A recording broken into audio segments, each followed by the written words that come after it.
Hello students, good morning. Once again I welcome you in the today's science class. Beta, last time we study about the crop protection and methods of crop protection. But today our next topic that is about the harvesting, threshing and then after winnowing.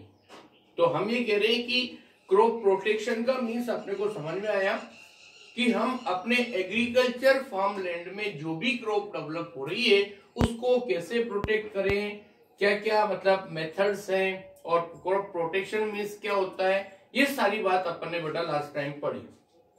और अब हम next topic पे बात कर रहे हैं, that is the harvesting. Harvesting का means क्या होता है? Please remember the process of cutting and gathering of a crop.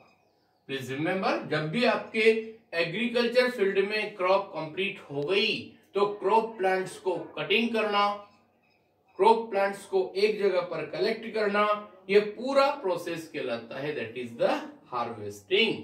Please remember only one small definition, process of cutting and gathering.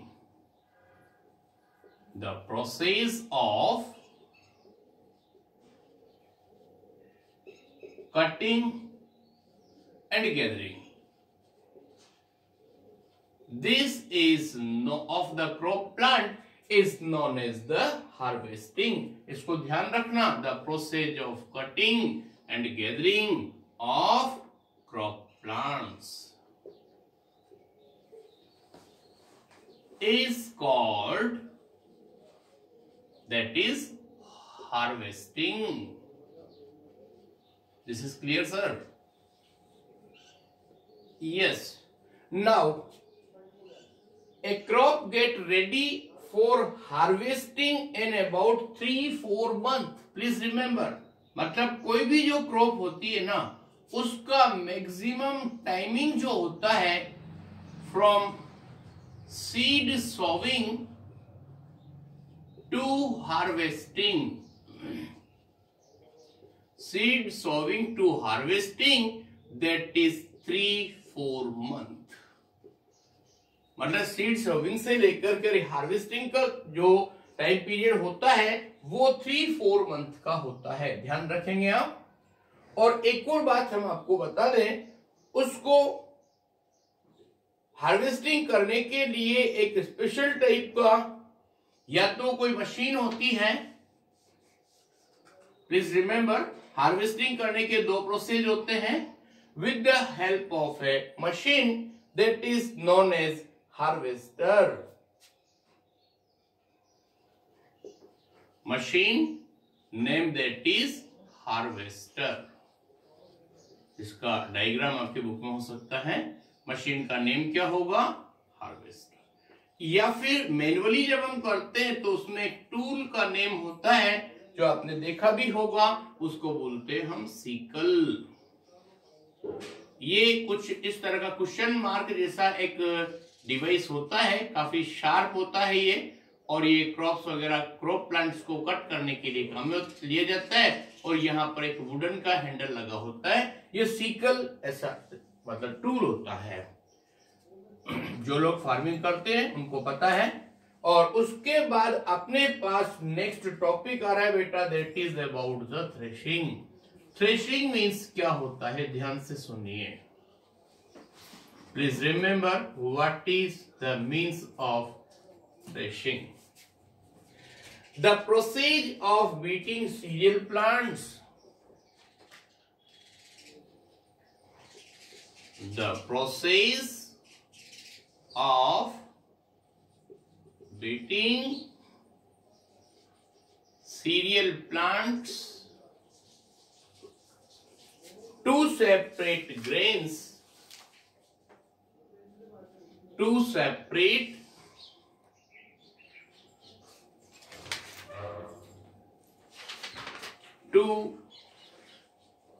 separate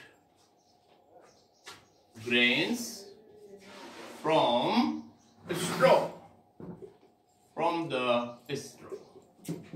मतलब जो भी आपने क्रॉप प्लांट्स को harvest किया ना, उनको एक मतलब इनको बंडल बनाते जाते हैं। हम हार्वेस्टिंग जब करते हैं तो बहुत सारे क्रॉप प्लांट लिए, उनको एक साथ एक बंडल बनाया डाल दिया, फिर दूसरा बंडल बनाया डाल दिया, उसके बाद उनको with the help of any stick और एनीथिंग उसको बीटिंग करते हैं।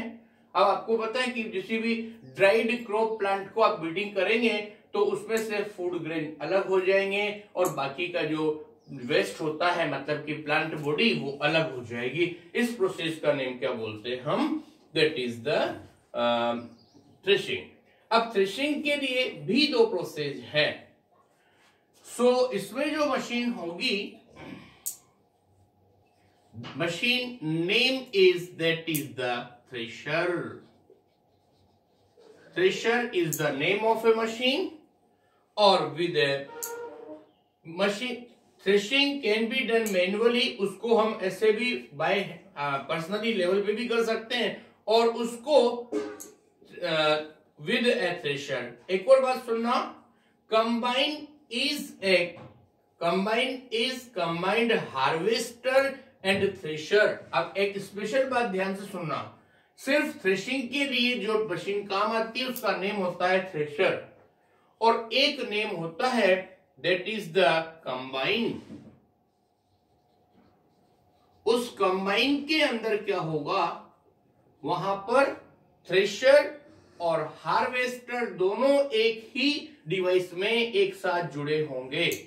दैट इज द, ये कंबाइन के फोटो आपके बुक में भी दिए हुए हैं, ध्यान से देखना। उसमें क्या होगा, harvester, combine harvester and thresher,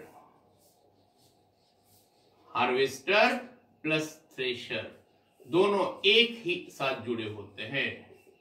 combine किया हुआ है ना, इसका नाम ही हमने कंबाइन रख दिया। इतनी बात समझ में आ गई। उसके बाद हम नेक्स्ट टॉपिक की बात करते हैं, that is about the winnowing. Winnowing क्या होता है, सुनिए ध्यान से। Farmers with A small holding of land do the separation of grain from the chaff by the process of winnowing।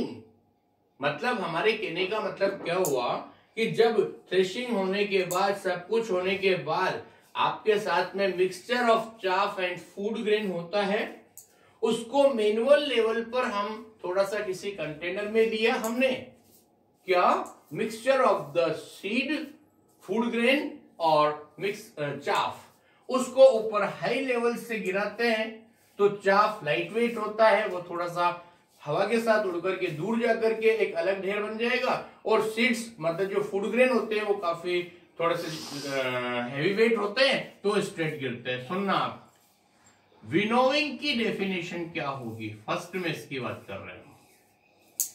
Winnowing का मीन्स होता है that is the separation of grains, separation of grains from chaff,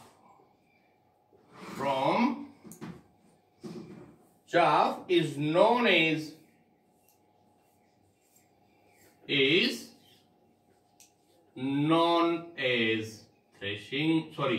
winnowing। कितनी बात समझ में आ गई?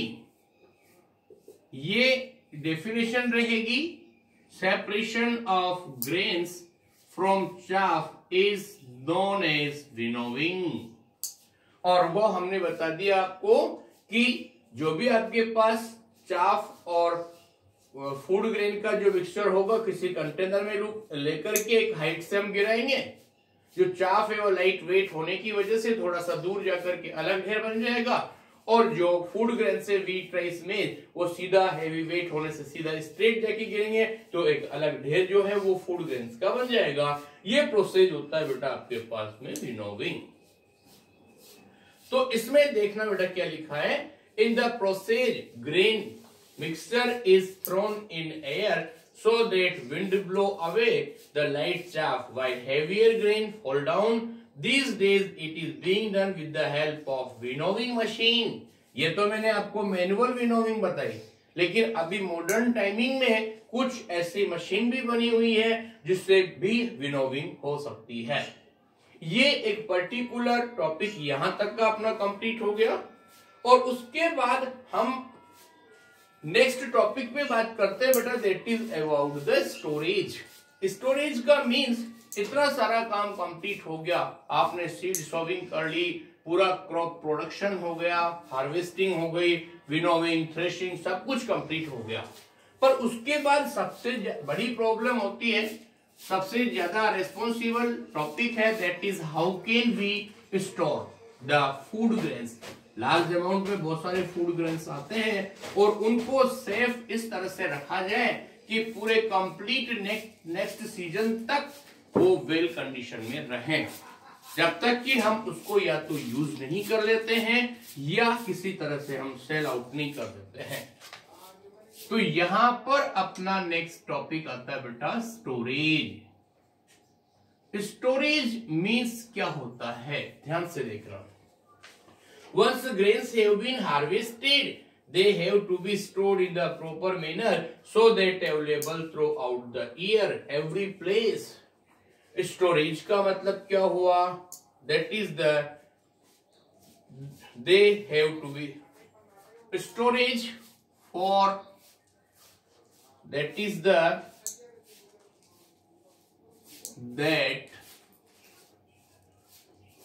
food grains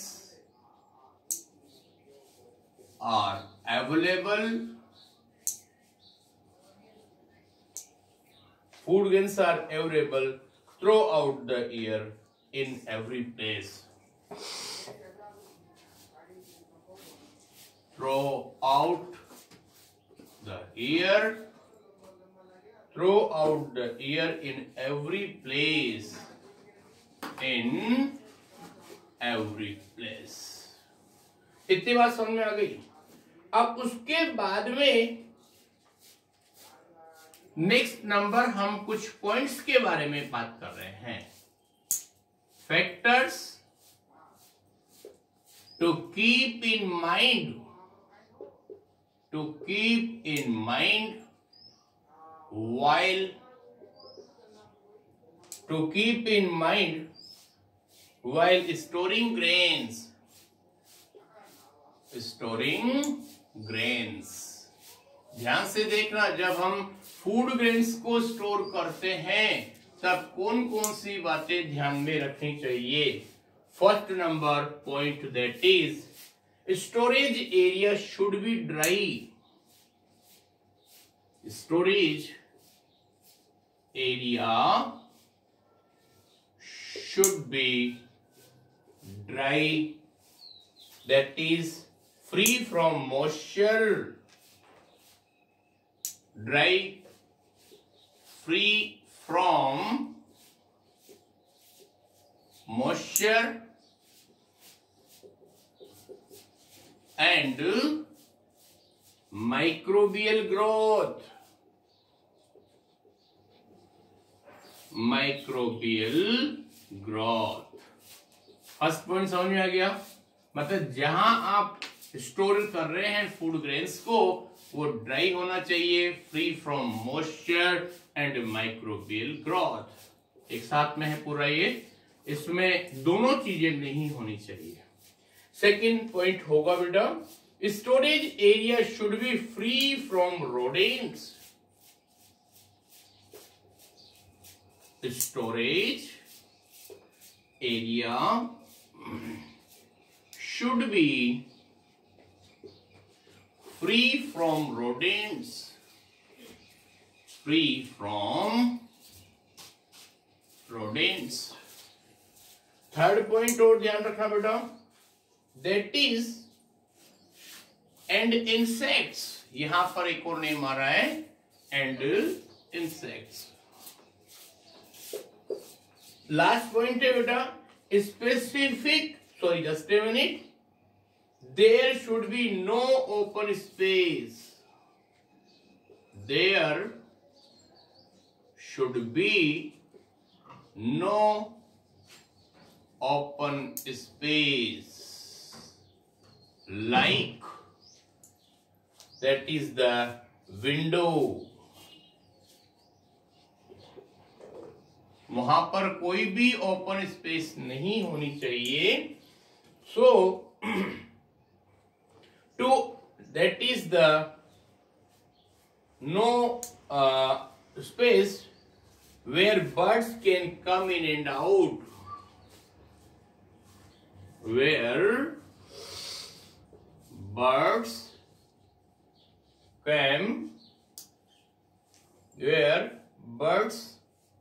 come in and out, in and out. Okay, these are the to eat grains. ये कुछ बातें हैं जो हमने डिस्कस की। इसको आप भी खुद घर पे स्टडी करिए और हम आपको जो राइटिंग मैटर है वो भी प्रोवाइड कराएंगे। Okay, this is enough for today. Thank you very much.